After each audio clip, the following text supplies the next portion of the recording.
Thank you, Mr. Speaker, and good afternoon to you.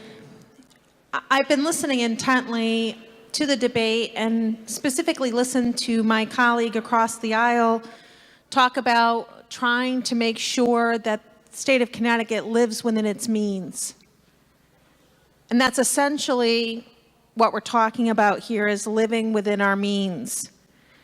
I have voted against every single judge since the beginning of session, not because they weren't qualified, because I knew what the conversations were in the Appropriations Committee about the affordability of this process, specifically the support staff. And I couldn't, in my good conscience, vote for judges, even reappointments, knowing that we have unsafe courtrooms in our state. And frankly, that is exactly what we heard in the appropriations process. So my good friend, the Deputy Minority Leader, just spoke about some of those court support staff services. So let me refresh your memory on some of the things I spoke about over the last month and a half. The first thing is that there certainly was a request in the appropriations process from the head of the Judiciary Department for money for additional support staff to support the existing judges, never mind any of these new appointments. And that request was for over $4 million. And it was detailed in position counts, mostly around judicial marshals. They are all at an all-time low in our courtroom. And I have heard some pretty startling stories from attorneys and my constituents about what's happening in our courtroom. When a judge feels like the courtroom is unsafe and they go to press that button, we as legislators have an obligation to make sure that when that button is pressed, somebody is going to come into that courtroom to take charge. And it's been my understanding that there's been a few times where the button has been pressed and no one comes. And that's why I've been voting no for the last 6 weeks.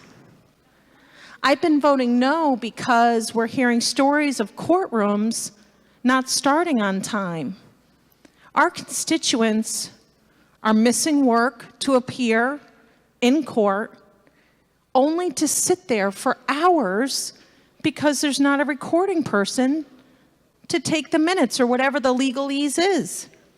So that 4.3, a little bit more from Judge Carroll, would have been for existing court staff, 85 new positions, judicial marshals, juvenile justice, and some others.